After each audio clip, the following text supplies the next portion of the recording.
What is up, guys, and welcome to week 2 of the Daredevil reviews. I am actually joined on the couch today with Justin. What? It's been a while. You've actually gone ahead and done your job and came down here.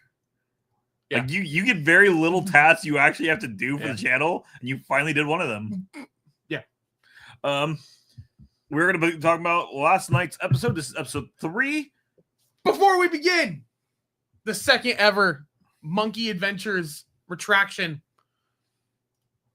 What was my score for episode 2 last week? What is your score for episode 3? Episode 2? Now? Yes. 4.5. You came up a full point. Yeah. Which bumps our first 2 episodes from an 8.25 to an 8.75. That's extremely solid. Yeah. And things only go up from here. Oh my god. So we always go ahead and we start off the first part of the episode with us talking about the non-spoilers. Justin, we'll go ahead and give us we can't really go over a synopsis. We can do a very brief overlay, but we don't get into any of these spoilers.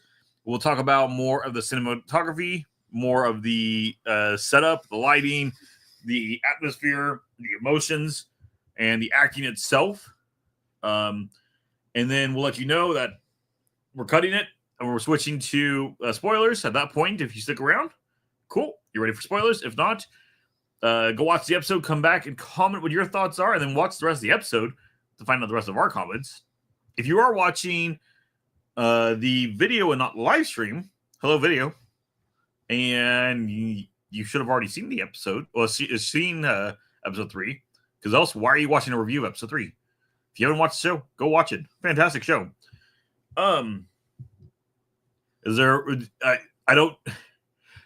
The synopsis of this episode is fully focused on the courtroom, the court scene. Yeah. And that's really all we can touch spoiler free of that, because there's so much that actually happens in a short amount of time. And it's still an hour-long episode, and I say a short amount of time. Yeah. This episode was fast, and it left me extremely disappointed and wanting so much more. I want so more. Why did they treat us with 2 episodes last week just for us to starve this week and next? Because the cliffhanger we get at the end of this episode, chef's kiss. It is a perfect cliffhanger.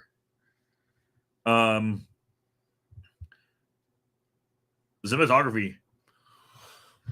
I don't want to get into it because spoilers, but there's a specific scene that I had to pause because I was in a party chat when I was watching it, and I had to pause to explain what my eyes were seeing so I could fully process it and enjoy the effort that was put in, not just cinematography wise, but editing, how they edited the scene as well. So there is a scene I'm going to bring up. I don't believe this is, to me, this is not a spoiler. But there is a scene. It is towards the end of the court case. Okay. Okay. And all we have is we have a long, wide shot of the courtroom, empty and dark. We get Matt walk in, sets his walking stick behind him on against one of the cues, walks to the front and sits down, and is so small in the scene, you can feel the weight of the world around him. And I was just like, beautiful. This is really good visual storytelling. This is really good emotional storytelling. This is really good scene setup. Like, I don't know how many times they adjusted the camera till it was set just right. Because again, it's not balanced in the room, so you're offset, and you see just how small Matt Murdock is feeling at the moment. And oh, chef's kiss. Beautiful, beautiful cinematography. That is not the scene I was just talking about. There's a lot of really good scenes, but that to me, that was the best scene in this episode, in my opinion. Because again, if we go back to film theory and such, it's taking all of the elements you would learn in those classes or those pieces and putting them together. And it is beautiful. Yeah. I don't know how we can do this spoiler free. Because at this point, like, everything's a spoiler. What do you think about the writing of the characters and such? Like their attitudes, their talking, their vocals. Does it feel believable? Yeah. I feel like I'm actually watching a real court case. Especially there's a side plot with a returning legacy character that I don't really want to get into. Because it's going to be big. Where they're filming like a documentary. Mm-hmm. And like it's a lot of like intercut scenes where it'll just cut to the documentary footage and it's all like shot on a phone basically. Yeah. And it's all what is it called? Not interview. I guess interview. But like basically the characters interviewing citizens. And it that feels so real.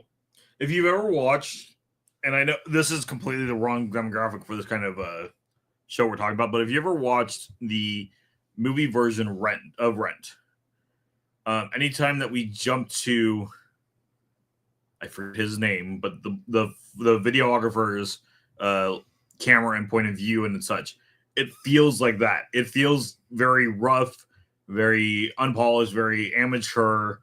It feels like an on the streets documentary. Yeah, and you could tell that it's all being done like very much post-production. They're setting it all up right, but it feels extremely real and authentic. Okay, but like I think they're genuinely using different cameras. Oh, I think so. Because like in episode 2, there's a shot from the crowd that's filmed from a phone, yeah. and it's filmed vertical. Yeah, from and like this is something that they've never done on Marvel on Disney Plus. Well, no, yeah, well, Marvel. Yeah, Marvel as a whole, they never played around with different cameras. Because even when like this, No Way Home, or which one is Europe? Europe is Far From Home. Far From Home.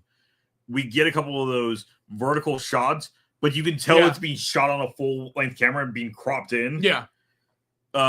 This really made me think of like this show is doing a lot more things like Bo Burnham's Inside, where he uses 30 different cameras for different shots and different effects because it gives you a different feel.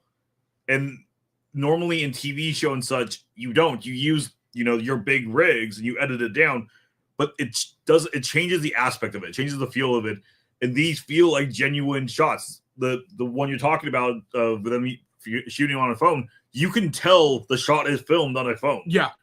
And it feels like when it's switching to both sides, it feels like it's being shot at the exact same time. It literally feels like the director told all the extras, hey, pull out your phone and start recording him so that I can get the footage. Yeah. That's literally what it feels like. And this show is doing so many things that I love. And I love it. It's so good. This show is, I think this show is my number one show for Disney Plus. I'm gonna wait, but we're getting there. At this moment. We're getting there. I'm gonna wait. Spider-Man was really good. Spider-Man was really good. I will give you that. I'm gonna wait. But this show has beaten Spider-Man for me. I can respect that opinion. Because, and again, I'm an animation buff. To me, animation is such a hard art form, and I will always lean to animation. This show has beaten that because there are still some writing parts in Spider-Man that I was like, the writing's a little weak, and okay, maybe it's because you're trying to deal with animation also, so you're trying to get it worked out, where this is just really extremely good writing. Yeah. The show is very fun. It's very engaging, very entertaining. Each episode's an hour. It feels like 20 minutes at most. Like, I watched it last night, and it went to credits, and I'm sitting there staring at the screen like, no. I just started. You can't be done. And I watched the entire credits hoping for anything at this point. Yeah. It's just like, I need more. Well, because like every other episode has had a mid-credit scene. This one didn't. And we'll get into that in the spoiler section.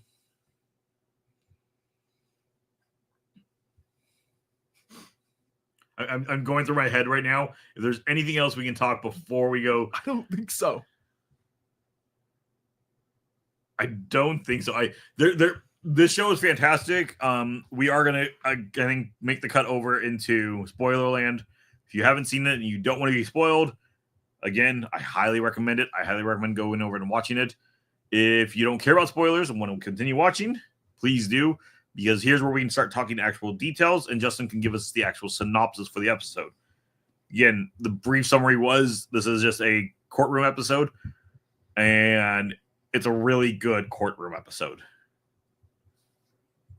Go ahead, take the synopsis. All right, so I didn't watch seasons 2 and 3 of original Daredevil, but what I have always been told was the courtroom scenes were pretty weak. Yeah. This is a courtroom episode, and I'm gonna get ahead of myself. This is the best episode of the series yet. Yeah. So, episode starts with Matt Murdock visiting Hector Ayala, where the late Camar de los Reyes gives a powerful performance with a meaningful monologue regarding his home in Puerto Rico. While he may have to get his hands dirty, this is coming from Collider, by the way. Murdock does indeed manage to find and keep hidden Nikki Torres, the victim of the beating Hector witnessed in the subway that started this whole legal affair. Turns out, Nikki is a local drug dealer and a police informant who apparently did something to upset Officer Powell and his late partner. Powell is pretty sore from being beaten by Murdock in the last episode, and he'll do anything to make sure Torres doesn't take to the stand. Powell even tries to interfere with the trial by getting to Torres before he can testify, but thanks to some sleight of hand from Cherry, who seems to be doing just about all the heavy lifting in the series thus far, Murdock's start witness is able to arrive on time. Tragically, Torres gets cold feet at the last second and lies about his involvement, likely because of the army of NYPD officers who are at the trial. Pause. This is the scene I was talking about. Because you get... You know, they do this a lot, where Matt is listening to somebody when they're talking, and he's listening if they're lying, right? Mm-hmm. And he's probing the witness. Is that what you call it? Questioning. He's questioning he's questioning him, and he's listening for if he's going to say to the jury and the judge that he is the police informant. Yeah. And you get this offshot of him in the stand, and it keeps cutting back to the crowd of the officers. And it starts going in slow-mo, and you hear the heartbeat, and then it starts playing the main theme of the show. And I had to pause it because it was so clean. I was like, oh my God, you were strung up, waiting, bated breath. Every frame was hell, torturous, all for him to say no and lie. And lie. Oh my God, it was crazy. Anyways, one of those officers also bears a tattoo of the Punisher logo, further indicating that something fishy is going on within their ranks. Following the blow during the trial, Matt confides in Cherry and his law firm partner, Kristen McDuffie, both of whom are characters that Born Again really need to start developing further. That's their opinion, not mine. The first 3 seasons, Daredevil really gave a lot of agency. This is something. Hold on.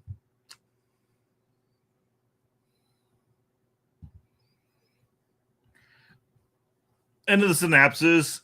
It comes out. Matt reveals that Hector is the White Tiger because he uses that to go ahead and be his main defense of a good character. Mm-hmm. They come out to the end of the trial. We get that scene I already talked about. During the good character, I need to bring this up. During the good character push, Murdock pulls out a stack of police reports of the White Tiger, and all of them are saying how helpful he was with them and such. One of the officers named was Officer Morales. You know who I'm talking about. Anywho, Comes out, Hector is not guilty on all charges. We then jump to Fisk, who calls this for a injustice, and that he will have justice against all vigilantes, even though people were trying to talk him down, like, hey, this is the way the court went. And, well, courts lie. Courts are wrong. And during this monologue, we see Hector suiting up and running out into the streets, doing his patrols. And Fisk's monologue ends, and a thug comes out of the shadows and shoots Hector in the head. Yes. And you roll credits. My jaw was on the ground, and I was staring at the screen like, what? This is a mind-boggling end of an episode. It is such a good cliffhanger. So writers, fantastic job. Oh my god. I am so mad at the end of this episode. Oh, we did forget to mention that after they read the charges and before that scene, there is a scene of Murdock with his new girlfriend, where he's talking about the bottle of I forget the liquor. I don't remember, but how they saved a bottle to celebrate when the system works. Yes, that's the specific line. Is that it's a good reminder that the system works sometimes, just for the system not to work. All of it to mean nothing. This episode is fantastic. This episode is extremely strong. If you watch the first 2 episodes, you're watching this section of it, and you're not sure you really want to give another hour to it, give another hour to it, because this we never get to see Daredevil. Daredevil is not in this episode. This is purely Matt Murdock. And it is so good, Matt Murdock. We get so much time with him. The writing, the questioning, the way the discussions are going, it feels like you were watching a legitimate, real court case. This feels real. It feels authentic. It feels like these are real, actual people living in this world, which is really hard to do. Because, like, I'll watch Law and Order sometimes, or NCIS, and you're like, I get you're trying to be real about this, but you're not there. This feels like you are watching a true like crime case.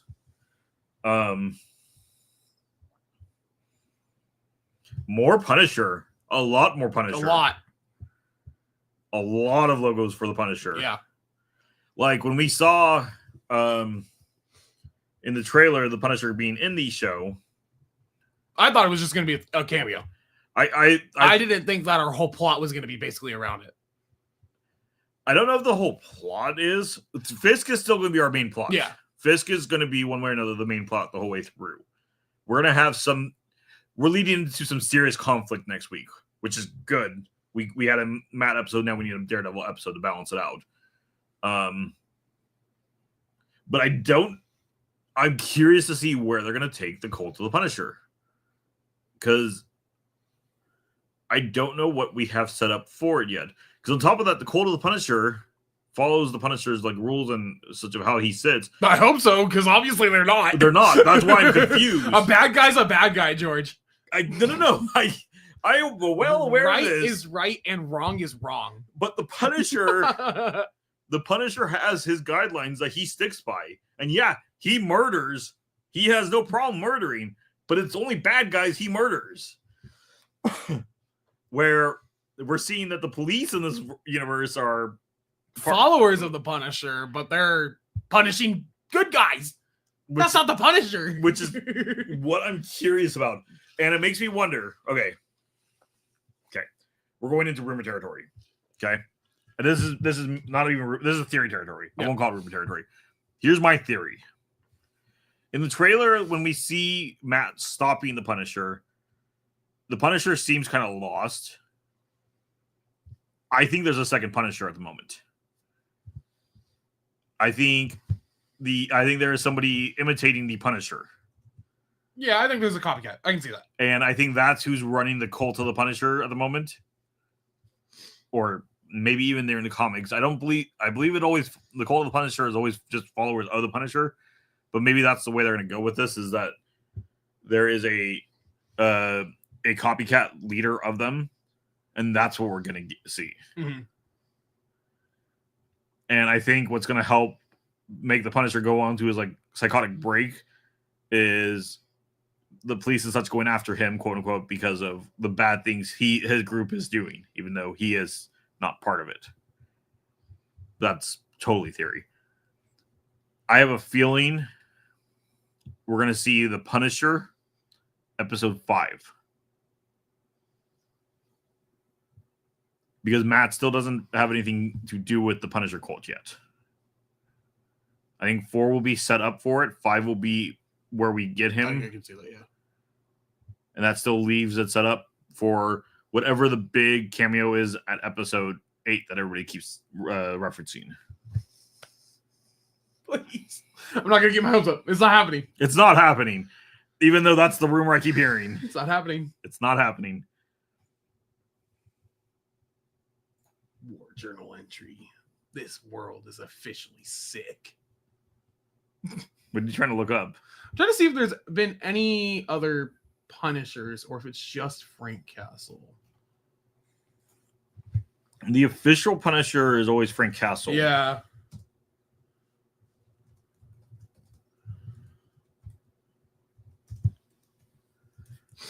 A copycat, though.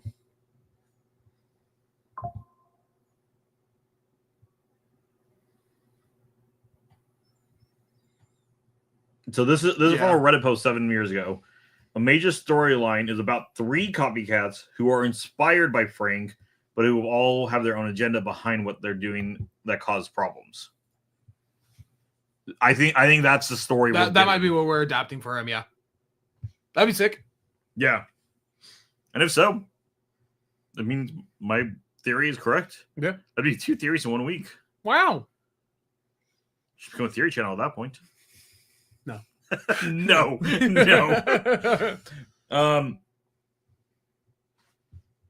Thoughts, inputs, criticisms. I like the credits, how it ends, how there isn't like just generic music.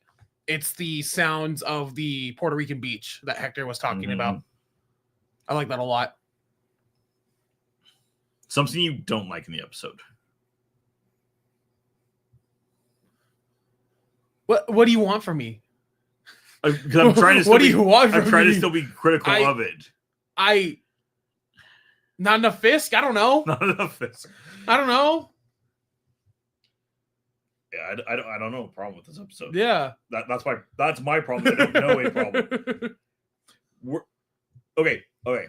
One of the main scenes is when they move their initial key witness, and they're very good about hiding him, getting him into the truck, and we see the police start to follow. Did you expect the surprise empty van? Yeah. I actually didn't. Oh. Because I never saw when it looked like that they would have done the switch. And so I'm just like, okay. Like, at one point, I'm like, okay, he must have either dropped him somewhere already along the way or whatnot. But I don't know when they would have, because we've seen him the whole time since. And we get that quick shot of them opening it, and I'm like, wait, what? And then all of a sudden we get the cab. I'm like, this is good storytelling. Because me as an audience member, again, I consider myself a critic. I may not be a professional critic, but I'm a critic. I'm very critical of whatever I'm watching. However, if it's good storytelling and good movies or good shows, I don't mind turning off my brain and just enjoying good television. And that's what it was for me last night. I legitimately shut down, turned off my brain, and just enjoyed it. And so, like, it caught me by surprise. Like, I was like, oh, God, wait, what? And I'm like, oh, that's good storytelling. I love this show. What is your score? It's a 5. This is a 5. This is a 5. This is a extremely, extremely good episode. This is our first perfect episode of the season. Mind you, that beat Spider-Man by like 5 episodes. Yeah. So, that means this episode is a 10 out of 10. The average at this point is a 9.12. Or, no, 17, sorry. That's super solid. Pretty good. This show is extremely, extremely good. It is extremely worth it. Highly, highly recommended. If you got any opinions on it and you want to drop it in, we'd love to hear them. But I'm so bummed I have to wait a week. That is a week too long. I'm like, what do we do?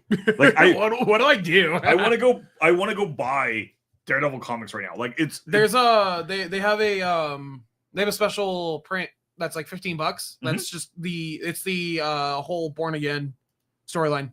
Yeah, because frankly enough, we've already had Born Again already. Born Again has already been adapted. They're just using it as the title because thematically it makes sense. Yeah. But this is such a good episode. Again, if you haven't seen it or you haven't seen the show, extremely recommended. A 9.17 in 2 weeks. This should have been part of last week. This episode should have been part of last week. And because that would have helped keep... We've heard other reviewers have started to back off the show because it's not getting the numbers that like other shows have gotten, which is unfortunate. We'll continue watching the whole way through, and we're going to continue reviewing it the whole way through, even if the video series doesn't do anything, because we're still going to talk about it, because we like to talk about things. And this leads us into Thunderdolts. Thunderdolts. I'm not expecting anything out of that show. Thunderdolts. Though, if any of the writing team from this show is on Thunderbolts, it might give me more encouragement. Listen, man, if we're adapting Century 2001, I think we got something good on our hands. If we're adapting Century 2001, which they could. They could. I think it's 2001. It's either 2000 or 2001. I'm trying to think if there's anything else for us to say, though. 2000. My bad. No, I think we covered it. That was quick. Yeah, I mean, because again, there's not... There is no action scenes in this episode. And I thought for a superhero show that I'd be kind of let down by that. And I was not. And all honesty, I think if even with the weird CGI of She-Hulk, I think if the writing was to this level, I think we would have had a second season of She-Hulk. Probably, yeah. And like if I had heard that the writing was this good, frankly enough, I would have been interested to go see it. I was burnt out at that point. I'm back to watching Marvel shows because we're reviewing them. Because I heard Agatha might be okay, so I tried Agatha.